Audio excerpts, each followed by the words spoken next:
자, 오늘의 주제입니다. 재미있는 게 넘치는 시대, 서브컬처의 가능성을 이야기를 해보겠습니다.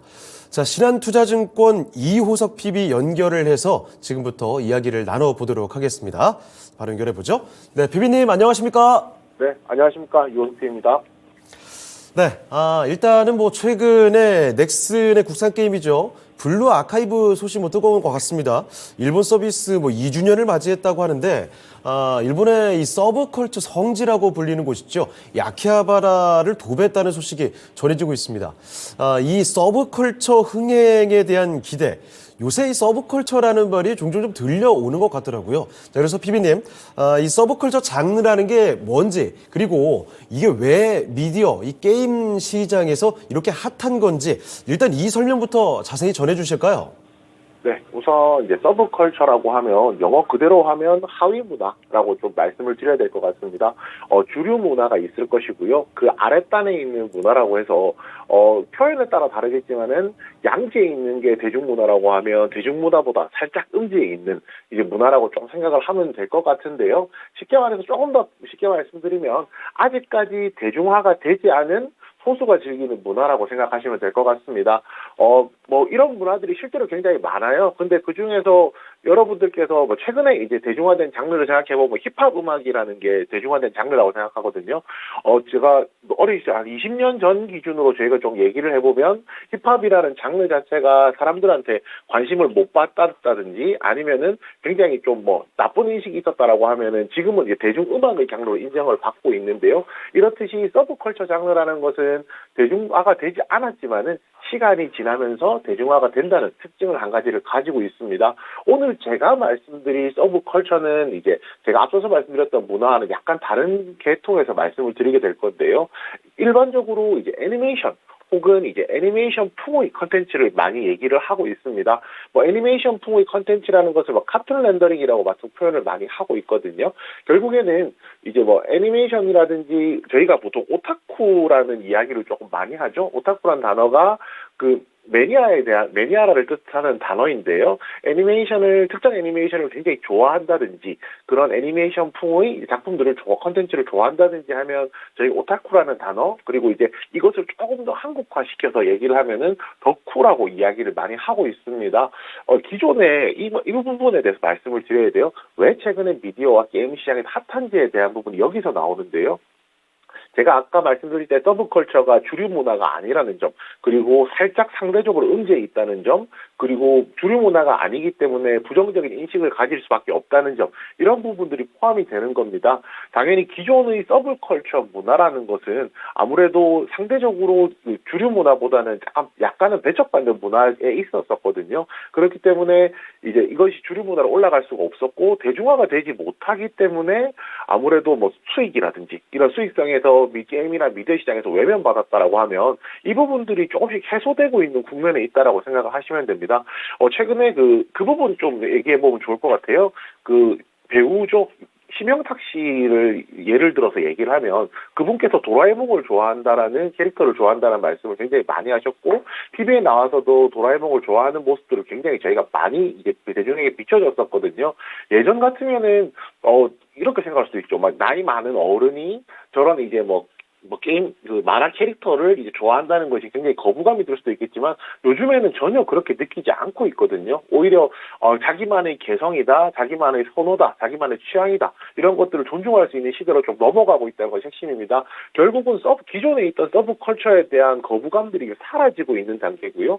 이런 것들이 사라지고 있기 때문에 점차 서브컬처가 대중문화 영역으로 나가고 있는 겁니다. 대중문화 영역으로 나간다는 것은 대중이 향유할 수 있는 컨텐츠로서 서브컬처 저희 가능성이 생겼다는 거고요. 그것이 이제 그 대중문화로서의 표출이 미디어라든지 게임 시장에서 나온다라고 생각하시면 됩니다. 네, 서브컬처 장르에 대한 이해부터 해봤습니다. 사실 아직 대중화가 되지 않은 소수가 즐기는 문화라고 해서 서브컬처는 사실 이 범주 자체는 상당히 넓게 볼 수가 있습니다. 그래서 앞서 언급해 주셨던 것처럼 이전 시대만 해도 사실 힙합 같은 것도 서브컬처로 여겨지기도 했었죠. 최근 들어서는 보통은 애니메이션 혹은 애니메이션 풍의 콘텐츠를 지칭하는 경향으로 많이 사용이 되고 있고 앞서 말씀드린 블루 아카이브의 경우에도 그런 경향으로 보시면 되겠습니다. 자, 그런데 가장 중요한 게 바로 이런 점이죠. 이전에는 이런 그 서브컬처, 그러니까 소위 이 마니아 문화가 약간의 소외감, 대중에게 인정받지 못하는 어떤 그런 경향성을 보이기도 했었는데 요새는 대중이 인정하고 또 부정적인 인식이 줄어드는 흐름이라는 점을 말씀을 해주셨습니다. 실제 사례로 저도 상당히 인상적으로 들었는데 배우 심영탁 씨 이야기 해주셨죠.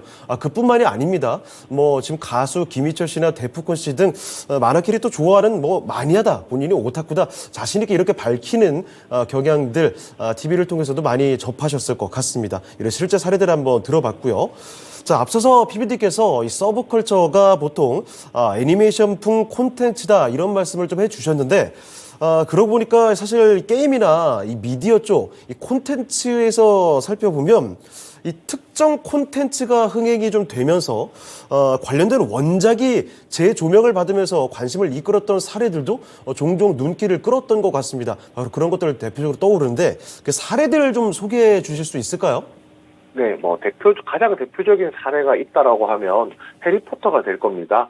영화 해리포터와 마법사의 돌이라는 작품이 글로벌 흥행을 했거든요. 원래 이제 이 영화는 소설 해리포터가 원작인 해리포터 시리즈가 원작입니다. 그런데 사실 많은 분들께서 원작 소설을 읽는 것은 이제 다소 이제 책 분량도 많기 때문에 이제 부담스러울 수가 있는데요. 이것이 영화화되면서 영상으로서 한 3시간 남짓하는 시간에 이제 이 내용에 대해서 숙지하고 즐길 수 있게 되었고요. 이 영화가 굉장히 재밌었기 때문에 오히려 이번에는 원작 소설은 어떻게 되는지에 대해서 많은 분들이 궁금해하시면서 소설을 이제 구매를 하기 시작했습니다. 이전 대비했을 때 영화 개봉 전과 개봉 후가 판매량이 한 10배 정도 차이 날 정도로 굉장히 이제 급격하게 판매량이 많이 올랐던 사례가 있었고요. 이것은 해외 사례라고 하면 국내 사례도 있겠죠. 국내 사례 같은 경우에는 그 더 퍼스트 슬램덩크 얼마 전에 이제 나왔었죠. 슬램덩크의 이제 극장판이었습니다. 이것이 출시가 되면서 많은 뭐 유창호 앵커도 마찬가지실 것 같은데 저도 마찬가지였거든요. 많은 남성들의 이제 그 가슴이 뜨거워지면서 슬램덩크에 대한 소유욕이 좀 생긴 거죠. 결국에 그 슬램덩크의 신작 개편판이라고 하는 그 책입니다. 이 책을 조금씩 컬렉팅하는 모으는 이제 문화가 조금 생기기 시작했었거든요. 생각해보면은 이제 슬램덩크를 즐기던 시기가 지금으로부터 한 15년, 20년 전의 시기가 돼버리기 때문에 그때는 구매력이 없었던 사람들이 오히려 영화 개봉 이후, 개봉 시점에서는 이제 직장을 가지고 직업을 가지고 구매력이 생기게 되면서 이런 것들을 컬렉팅할 수 있는 기회가 된 것이고요. 한 100만 부 이상 팔렸고 지금 현재 예스24 기준으로 보더라도 지금까지도 상위권에 이제 판매 부수가 랭킹이 되어 있거든요. 뭐 이런 점 생각해 본다라고 하면 원작 IP가 그 이야기 자체가 재밌다라고 하면은 원작까지도 관심이 좀 이어지는 것을 알 수가 있습니다. 그 외에 또 대표적인 사례는 국내에서 가장 이제 웹툰을 활용한 그 첫 작품은 영화 다세포 소녀였는데요. 흥행을 못했기 때문에 이 부분을 좀 제하고요. 웹툰 원작이 흥행했던 가장 대표적인 사례로는 미생이 있습니다. 거의 최초의 성공이었다라고 얘기해도 될 것 같은데 많은 직장인들이 미생이란 드라마를 보면서 공감을 했고 웹툰에 대한 관심이 좀 더 가기도 했고요. 그리고 그 당시에 가장 핫했던 예능이죠. 무한도전에서 미생을 패러디해서 무한상사라고 하는 꽁트라든지 그것에서 파생된 드라마라든지 이런 것들을 제작했다는 것만 봐도 웹툰 원작 드라마의 파급력이 굉장히 좀 크다라는 것도 알 수가 있습니다. 그 외에 이제 그 후에는 이제 넷플릭스가 생기게 되면서 웹툰 원작의 작품들이 더 많이 이제 출시가 되게 되었거든요. 저희가 대표적으로 좀 기억할 수 있는 것이 스위트홈이라든지 지옥 같은 작품 같은 경우에 만화에서 그림으로 나타낼 수 있는 것들이 CG 기술이라든지 이런 부분들이 발달하면서 넷플릭스에서 또 지원을 하고 제작비를 지원을 하잖아요. 그렇기 때문에 그런 것들 CG가 구현이 가능하게 되면서 생각보다 저희가 웹툰을 원작으로 기반으로 한 작품을 굉장히 많이 보고 있는 시기에 있다. 이렇게 말씀드릴 수 있겠습니다. 네, 방금 전에 이 얘기 들으시는 동안은 시청자분들께서도 주식 공부한다기보다는 고개를 이렇게 끄덕이면서 보시지 않았을까 생각이 드네요. 해리포터 이야기도 말씀을 해주셨는데, 원작 소설이죠. 이 영화가 흥행을 하고 나서 원작 소설의 판매량이 10배나 늘었답니다. 저도 이 정도인 줄은 몰랐는데, 굉장히 또 원작이 오히려 더 재조명받게 되는 이런 사례도 들어봤고, 더 퍼스트 슬램덩크 사례는 요즘에 최근에 제 또래 남성분들에게는 다 화제가 됐던 일일 텐데, 저도 그렇습니다. 사실 어머니께서 다 갖다 버렸던 그 슬램덩크 원작을 다시 살까 한참 고민했던 게 바로 좀 얼마 전이었거든요. 자, 거기에다가 웹툰 원작 드라마, 그것도 대한민국을 좀 들썩이게 했던, 정말 굉장히 흥행을 했던 그런 사례를 들어보니까 절로 고개가 좀 끄덕여졌습니다. 자, 그러면 피비님, 이번에는 방금 말씀을 해주신 김에 웹툰 시장에 초점을 맞춰서 좀 이야기를 풀어가 보도록 할 텐데요. 웹툰 시장의 잠재력, 지금 어느 정도인지 상세히 설명해 주시죠. 네. 웹툰을 원작으로 하게 되면 가장 큰 장점이라고 하면 일단 재미가 보장되어 있다는 겁니다.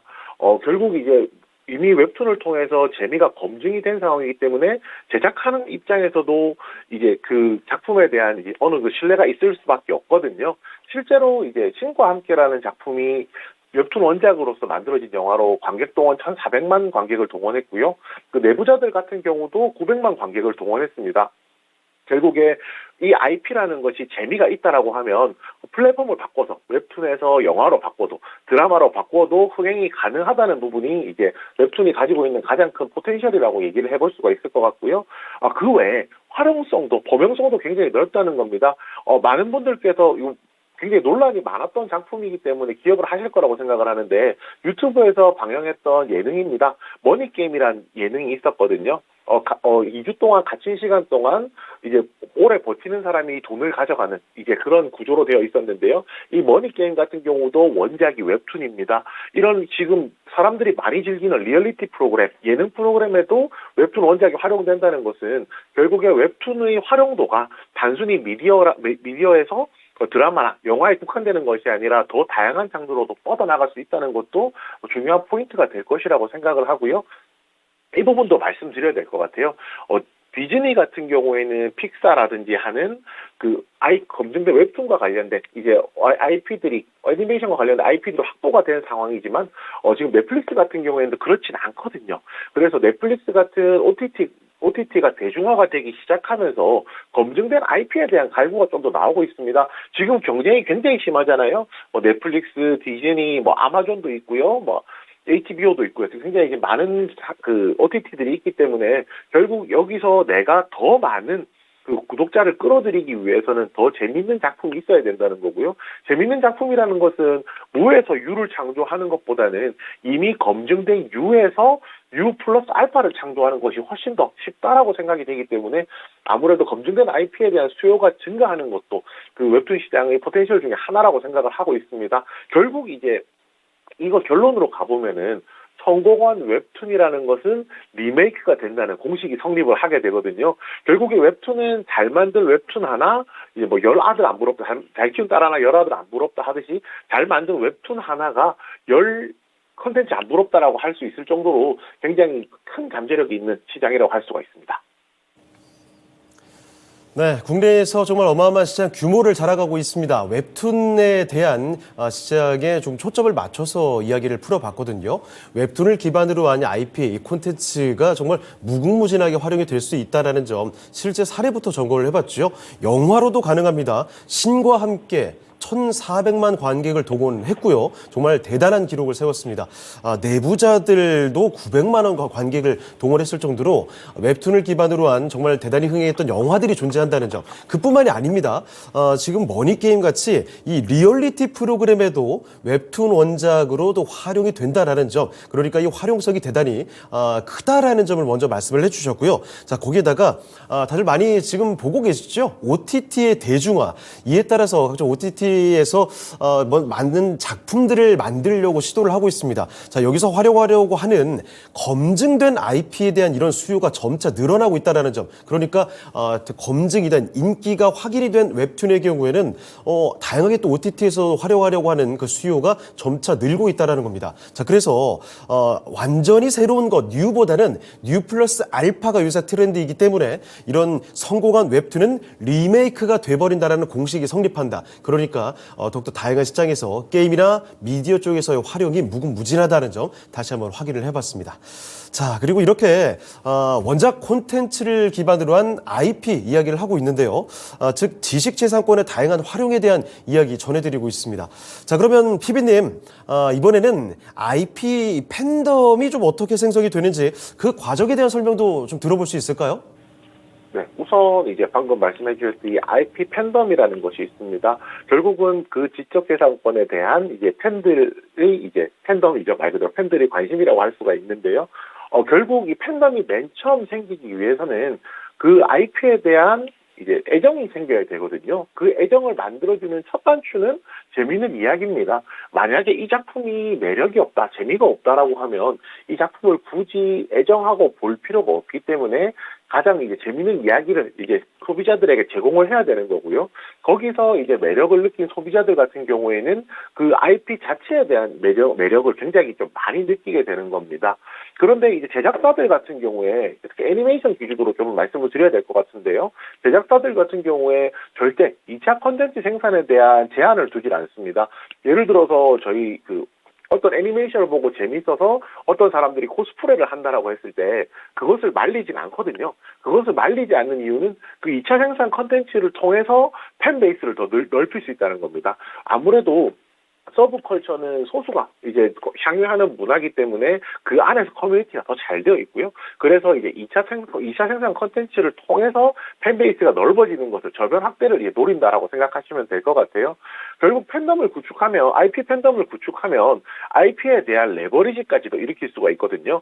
이게 무슨 말이냐면 결국에 팬덤이 하나 만들어지게 되면은요, 그 팬덤을 활용해서 추가적으로 이제 애니메이션에서 더 나아가서 만화, 영화, 드라마 이런 식으로 더 펼쳐나갈 수가 있기 때문에 그에 따른 매력이 굉장히 좀 크다라고 할 수가 있고요. 실제로 이제 사례가 한 가지 있습니다. 일본의 이제 반다이 남코라는 회사인데요. 일본의 뭐 만화라든지 뭐 애니메이션이라든지 특수 촬영물 같은 이제 IP 열종을 가지고 있거든요. 대표적으로 뭐 드래곤볼, 원피스, 나루토 그리고 이제 가면라이더 같은 이런 이제 원작 IP를 가지고 있는 상황인데요. 여기서만 매년 이제 4조 원의 매출이 나오고 있습니다. 실제로 반다이 남코의 매출이 대략 이제 9조에서 8조 정도 사이, 8조에서 9조 정도 사이라는 점을 생각해 보면 전체 매출에서 한 40~50%가 여기서 이제 나오고 있는 상황이거든요. 여기에 또 특징적인 게 하나 더 있습니다. 드래곤볼이나 원피스, 나루토 같은 경우가 드래곤볼이 84년도에 처음 나온 작품이고요. 제일 뒤에 나왔다는 나루토도 99년도에 나온 작품입니다. 이 정도로 성공한 IP는 수명 자체가 굉장히 길다는 거거든요. 결국 이제 긴 수명을 바탕으로 팬덤을 구축한다면 IP의 수명도 길어지게 되고요. 그것을 활용한 레버리지 효과까지 발생을 할 수가 있기 때문에 이 부분에 굉장히 좀 큰 의미가 있다라고 말씀드릴 수 있겠습니다. 네. 자, IP를 활용한 레버리지 효과까지 가능하다라는 점 이야기를 들어봤습니다. 자, 그러면요. 지금 이 팬덤 경제에 대한 이야기를 조금 더 집중해서 한번 풀어보도록 하겠습니다. 대표적으로 그동안 일본 애니메이션 시장 이쪽의 성장 모멘텀을 좀 들여다봤을 때 팬덤 비즈니스가 좀 발달을 하게 되면서 해외 시장이 더 확장이 되는 이런 모습을 좀 보여왔거든요. 자, 비비님, 이 팬덤 경제에 대한 설명을 조금 더 구체적으로 설명해 주실 수 있을까요? 네, 알겠습니다. 팬덤 경제라고 하는 것이 이렇게 생각하시면 좋을 것 같아요. 경제라는 것은 이제 수요와 공급이 있는 시장에서 거래를 하는 개념이라고 생각을 하면 이 팬덤이라는 거 안에서도 수요와 공급이 생기고 경제 활동이 이루어진다는 것을 팬덤 경제라고 생각하시면 됩니다. 그 팬덤 경제에서 가장 핵심은 이건데요. 이제 팬덤 경제에서 가장 핵심이 되는 것은 소수라는 겁니다. 서브컬처는 소수의 팬층을 보유하고 있거든요. 팬층이 작다는 말은 어떻게 보면 확장성이 좀 줄어든다라고도 할 수 있지만은 그 안의 결속력은 오히려 굉장히 강해진다는 겁니다. 제가 앞에서 말씀드렸던 부분인데요. 팬들이 2차 창작하는 것을 오히려 용인하는 모습을 보여주고 있거든요. 이유는 두 가지입니다. 기존의 팬이라고 하면 이 IP에 대한 이 서브컬처에 대한 이제 애정도를 더 늘릴 수 있는 계기가 되고요. 만약에 그 이제 2차 창작물 예를 들어서 글이 될 수, 이거 원작을 바탕으로 한 소설, 짧은 소설이 될 수도 있을 것이고, 제가 앞서 말씀드렸던 코스프라가 될 수도 있을 것이고, 음악이 될 수도 있을 것이고, 다양하게 파생이 되겠죠. 기존 팬들의 애정도는 올라갈 것이며, 새로운 팬들 또한 2차 창작물을 보고 나서 새롭게 여기에 관심이 생겨서 들어오시는 분들도 있을 겁니다. 결국 이제 2차 창작을 통해서 팬덤 자체가 더 커질 수 있다는 것이고요. 여기서 팬덤이 커지는 것이 굉장히 좀 중요합니다. 팬덤이 커져야 물건을 팔아도 수익을 낼 수 있기 때문이고요. 가장 대표적인 이제 수익을 낼 수 있는 방법들은 한 세 가지 정도가 있습니다. 굿즈, 원소스 멀티유즈, 이제 오프라인 행사 같은 것들이 있는데요. 결국 이런 것들을 통해서 다양하게 대중화될 수 있는 기회도 보유를 하고 있다는 겁니다. 조금 더 디테일하게 안으로 들어가서 저희가 조금 얘기를 해보자면 결국에 이제 굿즈에 대한 얘기가 가장 대표적일 거예요. 애니메이션을 이제 방영을 하게 되면 애니메이션은 적자가 나거든요. 그렇지만 그에 따른 상품을 만들어서 제작비를 회수하는 이런 구조가 나오게 되는데요. 예를 들어서 이겁니다. 지금 저희 아들이 2명이 있는데 7살, 5살이거든요. 터닝 메카드를 되게 좋아하는데 터닝 메카드는 이제 애니메이션을 출시하고 나서 거기에 들어가는 다양한 이제 캐릭터들이 나오고 캐릭터들의 이제 굿즈가 나옵니다. 그러면 이제 이것들을 또 모으고 싶겠죠. 이것에 대한 판매가 이제 이루어진다는 것이 의미가 있고요.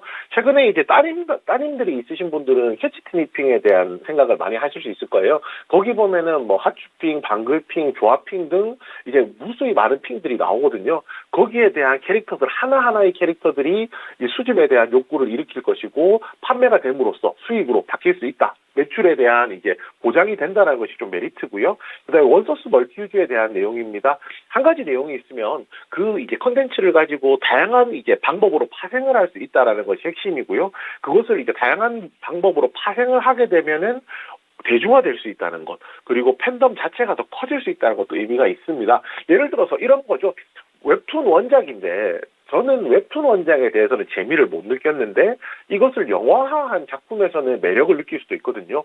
그렇다면은 웹툰 원작만 가지고는 이제 제가 입덕한다고 하죠. 보통은 팬덤에 이제 들어갈 수 있지 않았지만은 영화를 통해서 팬덤에 들어간다든지 이 영화의 이 웹툰 원작 영화의 OST를 듣고 입덕을 한다든지 이런 식으로 다양하게 파생될 수 있기 때문에 이 부분도 굉장히 좀 중요한 포인트가 될 수 있습니다. 마지막으로 이제 충성도를 제고하기 위한 팬덤의 충성도를 제고하기 위한 오프라인 행사도 굉장히 많거든요. 오프라인 행사를 굉장히 많이 하는 이유 중에 한 가지가 결국 내가 서브컬처이기 때문에 소수가 즐기고 있지만은 그 소수가 모일 수 있는 공간, 장소를 줌으로써 충성도를 높일 수 있다는 것이고요. 그 안에서 파생되는 이제 굿즈 판매라든지 이런 부분도 있을 겁니다. 우리나라는 그 정도까지는 아직까지 대중화되지 않았다라고 하는데 일본 같은 경우에는 그 작품에 나오는 음악을 가지고 콘서트도 한다라고 하더라고요. 그런 식으로 파생될 수 있는 사업들이 굉장히 많아서 앞으로 팬덤 경제만 놓고 보았을 때는 확장성 자체가 훨씬 더 크고 더 많이 남았다라고 말씀드릴 수 있겠습니다. 네, 이렇게 해서 팬덤 경제에 대한 이해를 도와드렸습니다. 특히 이 원소스 멀티유즈 요 얘기도 집중해서 정리를 해보시면 좋을 것 같네요. 원작이 좀 부진하더라도 관련 굿즈를 팔아서 수익을 또 낼 수가 있다라는 점, 다양한 방식으로 수익 창출의 기회가 마련된다는 점을 특징적으로 기억해 두시면 좋을 것 같습니다. 자, 오늘 이 서브컬처를 주제로 자세한 이야기를 나눠보고 있는데요. 앞서 팬덤에 대한 이야기 그리고 애니메이션 이쪽 얘기를 좀 해봤는데 이번에는 게임으로 좀 넘어가 보겠습니다. 아시다시피 이 게임 시장의 규모가 그 어떤 즐길거리 산업보다 더 크거든요. 자, 일단 PB님, 지금 국산 서브컬처 게임에 대한 세계적인 인기 앞서 시작할 때만 해도 블루 아카이브 이야기도 했고요. 그리고 이 모바일 액션 게임이죠. 붕괴라든지 굉장한 인기를 구가하고 있습니다. 우리가 좀 이 현상을 어떻게 이해하면 좋을지 설명을 또 도와주시겠습니까? 그 서브컬처 게임 장르가 굉장히 생소한 장르는 아닙니다. 예전에 저희 기억에 이제 포켓몬스터라든지 뭐 드래곤볼 같은 것들이 만화나 애니메이션의 IP로 활용해서 만들어졌던 게임들이거든요.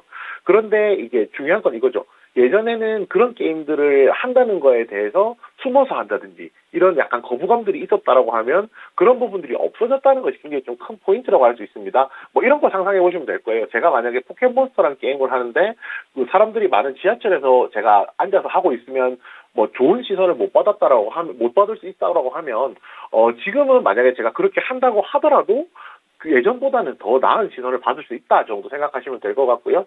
결국에 이제 이 오타쿠스럽다는 부정적인 시선이 걷어지면서 서브컬처 게임이 이제 메인 장르로 옮겨오고 있다고 생각을 하거든요. 그 서브컬처 콘텐츠의 주 이용자들이 MZ세대입니다. 세대들이 자유로운 개성 표현을 하고 있고 주류 장르로 좀 넘어오고 있다는 것이 굉장히 좀 중요한 포인트라고 할 수가 있어요. 결국 이제 MZ세대에 의해서 자연스럽게 대중화 과정을 거치고 있기 때문에 세계적인 인기라는 것이 저희 입장에선 다소 생소하다라고 느낄 수는 있겠지만은 이것이 이제 세대가 바뀌면서 나오는 자연스러운 흐름이라고 생각하시면 됩니다. 자, 이렇게 지금 국산 서브컬처 게임에 대한 세계적인 인기에 대한 이야기를 정리를 해드리고 있습니다. 자, 그러면 이 질문 당장 드려야 될 것 같습니다. 자, 비비님, 서브컬처 게임 어쩌면 국내 게임사에 비춰봤을 때 큰 기회로 볼 수가 있을지, 그리고 혹시 최근 들어 크게 성장한 국내 서브컬처 게임의 사례가 있을지도 같이 한번 함께 봐주실까요? 네, 만약에 그 블루 아카이브를 제외한다라고 하면은 작년에 이제 가장 히트였던 것이 뭐 우마무스메 프리티 더비일 겁니다. 이 작품은 이제 일본의 실제 경주마들을 모형화라고 하는데요. 사람으로 의인화시켜서 실제로 경주를 하는 이 게임이거든요. 결국 이제 굉장히 들어만 봐더라도 이제 서브컬처라는 느낌이 확 드실 텐데요.